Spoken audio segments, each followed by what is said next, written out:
آئیے اب سلطان صلاح الدین ایوبی کی کہانی بھی سنتے ہیں۔ یہ اسلام کا مجاہد اعظم، یہ حلال اور صلیب کی جنگوں کا ہیرو، اور جس پہ امت اسلامیہ کو آج بھی ناز ہے۔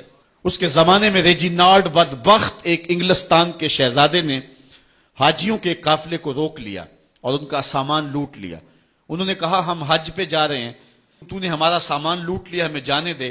تو اس نے دریدہ دہنی کرتے ہوئے کہا بلاؤ اپنے نبی محمد کو جو تمہاری جان چھڑائے۔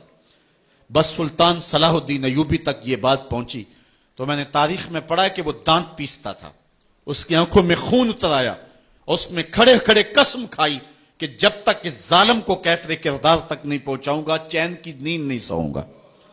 پھر پونے دو سال کا عرصہ آپ سلطان صلاح الدین ایوبی کی زندگی دیکھ کے جنگی مہموں کو ترتیب دیتا رہا، دن رات اس نے ایک کر دی، نیند قریب نہ آنے دی۔ جب نیند بہت زیادہ تنگ کر دی تو پھر وہ خیمے کی چوب کے ساتھ ٹیک لگا کے کھڑے ہو کر کے اپنی آنکھوں کی آگ بجھا لیتا، اور پونے دو سال کا عرصہ اس نے چارپائی پہ لیٹ کے نہیں دیکھا۔ پھر وہ لمحے آئے کہ اللہ نے اس کی مراد پوری کی۔ انگلستان کے شہزادے لائن میں کھڑے تھے، اس نے شاہ گاما کو اپنی کرسی دی اور ساتھ کہا ہم جس کو کرسی دیتے اسے امان دیتے ہیں۔ پھر اس نے اس کے جو نائٹس تھے ان کو آب خورے دیے، ان میں پانی دیا، کہا جس کو ہم پانی دیتے ہیں اس کو امان دیتے ہیں۔ پھر جب ریجینالڈ کی باری آئی تو بادشاہ کی رگیں پھول گئیں غصے سے، اس نے تلوار نیام سے باہر نکالی اور اس کی چھاتی پہ چڑھ کے اس کی گردن پہ تلوار رکھ کے اس کے ٹکڑے کرتے ہوئے کہا او کتے، تم نے کہا تھا بلاؤ اپنے نبی محمد کو، محمد عربی نے اپنا نوکر بھیج دیا ہے۔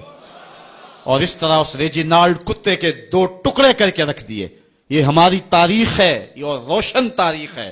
ہمارے اسلاف، ہمارے بزرگ، اس دور کے شہنشاہ، اس دور کے بادشاہ اتنی جرأت اور اتنی عظیمت رکھا کرتے تھے، اور آج ہماری کمزوریاں نے دشمنوں کو دلیر کر دیے۔ کبھی ایسا بھی اندھیر آیا تھا کہ سرے عام یوں توہین اور تنقیص ہوتی ہو پیغمبر حسن اور پیغمبر جمال کی، اور پھر 1 ارب 40 کروڑ انسان دنیا کے اوپر بستے ہوں، یہ بھی زمانے نے دن دیکھنے تھے۔ تو امت مسلمہ کی موت واقع ہو جائے اگر حضور علیہ السلام کی توہین باقی رہتی ہے۔ اس لیے امت کو پوری قوت کے ساتھ کھڑا ہونا ہے اور اپنے نبی علیہ السلام کی توہین کا بدلہ لینا ہے۔